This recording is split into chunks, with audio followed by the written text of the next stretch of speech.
particular ideological shape that would have been alien to those living in the ancient or medieval world. Modern politics around the world has been characterized as a contest between the left and the right. The simple demarcation of left and right has traditionally said a lot about where someone stands, whether in Brazil, the United States, Germany, or India. On the left, a stronger state with more economic regulation and redistribution.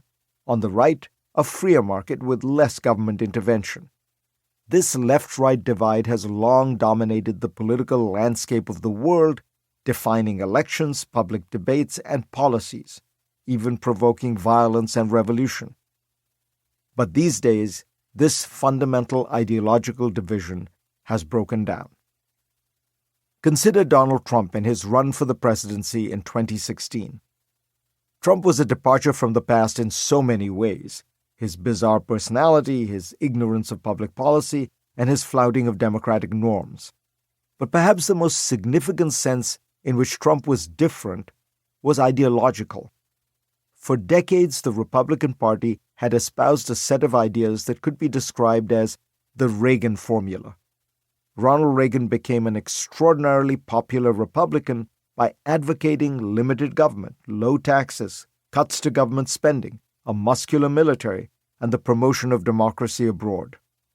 He also ran on a platform that was socially conservative, in favor of banning abortion, for instance, but he often downplayed these parts of the program, particularly once in office.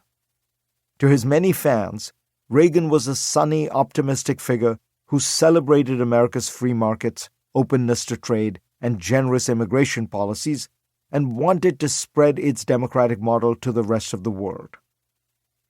Trump argued against most elements of the Reagan formula. While he did advocate some of the same policies, low taxes and limits on abortions, he devoted the vast majority of his time and energy to a very different agenda. Trump's hour-long campaign speeches could be boiled down to 4 lines.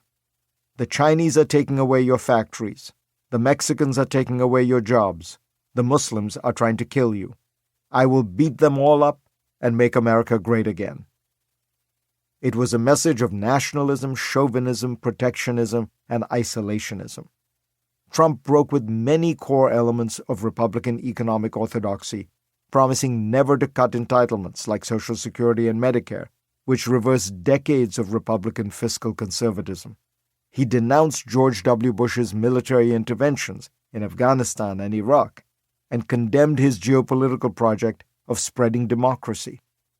In fact, Trump savaged nearly every Republican standard-bearer in recent memory, and all the party's living presidents and almost all the living nominees rejected him.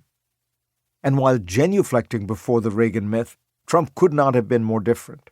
An angry, pessimistic figure who warned that America was doomed and promised a return to a mythic past. Trump is not alone as a man of the right in breaking with traditional right-wing ideology. In fact, he's part of a global trend.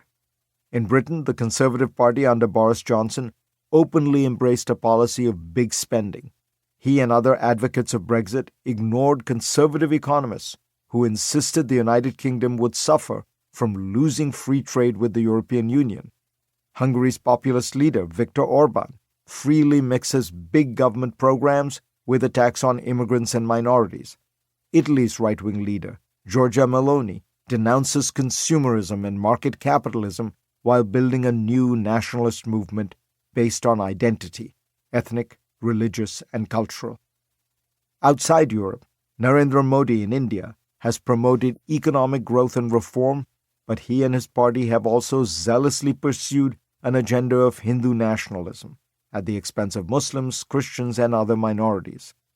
In Brazil, Jair Bolsonaro's right-wing party described its project as returning the country to its Christian past, from which it had been led astray by cosmopolitans, leftists, and minorities.